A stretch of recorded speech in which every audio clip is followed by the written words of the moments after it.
लंबे बालों वाली बहू। अंजलि ने बचपन से कभी बाल नहीं कटवाए होते, जिस वजह से उसके बाल उसकी हाइट से भी लंबे होते हैं।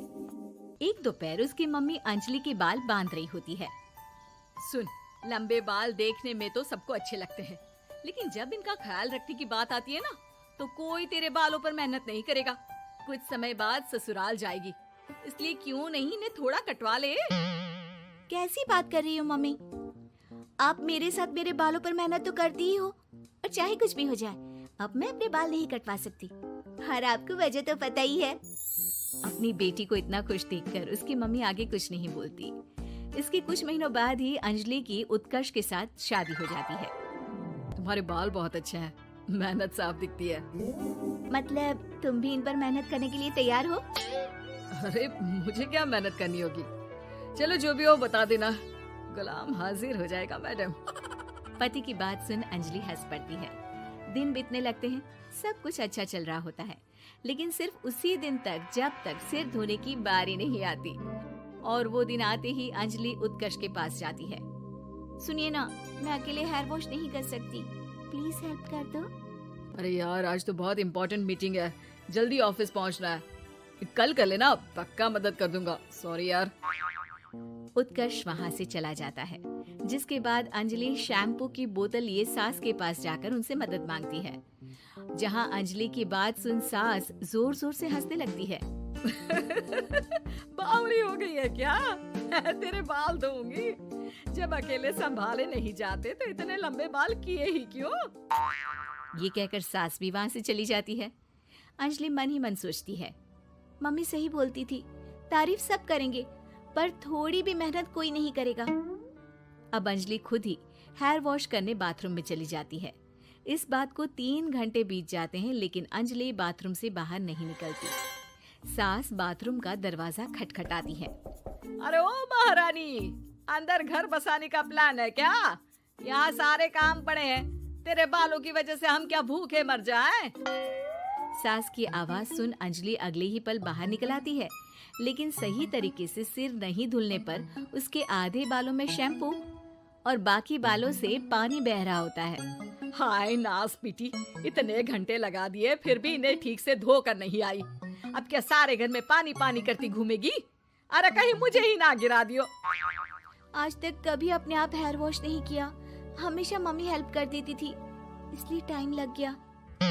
अंजलि और उसके बालों से टपक रहे पानी का हाल देख सास अपनी ही जान बचाने के लिए बहू को दोबारा बाथरूम में ले जाकर उसका अच्छी तरह हेयर वॉश कर बालों का पानी निकाल देती है। अब जल्दी काम पर लग जा, और मुझे दोबारा इस घर में तेरी जुल्फों का टंटा नहीं चाहिए। सास की बात मानकर अंजलि चुपचाप काम पर लग जाती है। इसी तरह दिन बीतने लगते हैं, जिसमें अब अंजलि हेयर वॉश के लिए आधे दिन का समय लेकर अपने घर आने लगती है, पर सास को इससे भी दिक्कत हो जाती है, जिसके चलते धीरे धीरे अंजलि के लिए अपने बालों का ख्याल रखना मुश्किल होने लगता है। न तेल लग रहा है, न समय से हेयर वॉश हो रहा है, और बालों में कंघा घुमाए तो हफ्ते बीत जाते हैं। मुझसे अपने बालों की ऐसी दुर्गति देखी नहीं जा रही। इसी तरह दिन और दिनों के साथ महीने बीत जाते हैं, जिसमें अच्छे से ख्याल नहीं रखने की वजह से अब बाल रफ उलझे हुए होने के साथ साथ हेयर फॉल भी शुरू हो जाता है। अब क्या हमें अपने बालों में उलझाकर कूड़े में फेंकने का इरादा है? जहाँ देखो वहीं मैडम के बाल गिरे हुए मिलते हैं। अरे कटवा क्यों नहीं देती इन नासपीटों को? तभी उत्कर्ष वहाँ आ जाता है। अरे कैसी बात कर रही हो माँ, आपके बोले बिना वो सब कुछ कर देती है, और बदले में जब सिर्फ अपने बालों के लिए जरा सी मदद चाहती है तो आप उसे ऐसी बातें सुनाती हो। उत्कर्ष अंजलि को लेकर घर से बाहर निकल जाता है और वो दोनों अंजलि के घर पहुँच जाते हैं। मुझे माफ करना, मैंने वादा किया था लेकिन पूरा नहीं कर पाया। अब तुम जैसा कहोगी मैं वैसा ही करूँगा। अंजलि की मम्मी उन्हें बहुत सारे घरेलू उपाय बताती हैं, जिन्हें अच्छे से समझकर दोनों घर वापस आते हैं और अब मिलकर अंजलि के बालों को ठीक करने के मिशन पर लग जाते हैं। अरे पत्नी की सेवा में तो ऐसे लगा है जैसे इसके बालों में से खजाना निकल आएगा। इसी तरह कुछ महीने बीत जाते हैं और धीरे धीरे अंजलि के बाल पहले जैसे हो जाते हैं। आधा सफर तो कंप्लीट हुआ, अब आधा बचा है। हाँ, कौन सा आधा? मैं समझी नहीं। मम्मी। अब अपनी मम्मी को बहू की कीमत समझाने के लिए पहले उत्कर्ष उनकी सब सहेलियों को घर बुला लेता है। और फिर अंजलि को उनके सामने लेकर जाता है, जिसे देख वहाँ बैठी सास की सभी सहेलियों का मुंह खुला का खुला रह जाता है। अरे वाह, तेरी बहू के बाल कितने सुंदर हैं।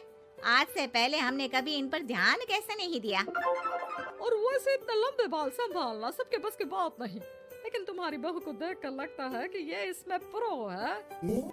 वैसे बहू, लंबे बाल देवी के भी होते हैं और चुड़ैल के भी, इसलिए अपने अंतर्मन में कभी कुछ बुरा मत आने देना और इस घर के लिए लक्ष्मी का रूप बनना। अरे किस बात की, घर की आधी लक्ष्मी तो ये इन्हीं जुल्फों पर खर्चा कर देती है। सास की इस बात पर अंजलि तुरंत पैसे ले जाकर सास के हाथ में रख देती है। अब मुझे सबके सामने नीचा दिखाने के लिए पैसे दे रही है क्या? नहीं मम्मी जी, पैसे आपको इसलिए दिए हैं क्योंकि ये उन्हीं बालों की कमाई है जिन्हें आप रात दिन कोसती रहती हैं। अगर आप वो सब नहीं करती तो मेरे बाल खराब नहीं होते और ना ही मैं ये पैसे कमा पाती। है? क्या मतलब है? कहना क्या चाहती हो? मैं शादी के पहले से ही एक हेयर केयर यूट्यूब चलाती हूँ, जहाँ शादी के बाद और बालों के हाल की वजह से मैं इनएक्टिव हो गई थी। पर उस दिन जब उत्कर्ष और मैं मम्मी के पास उपाय पूछने गए तो आइडिया आया कि अपनी हेयर प्रॉब्लम्स ओवरकम करने के साथ साथ इस प्रोसेस की वीडियो बनाकर उसे भी यूट्यूब पर डाल दूँ तो।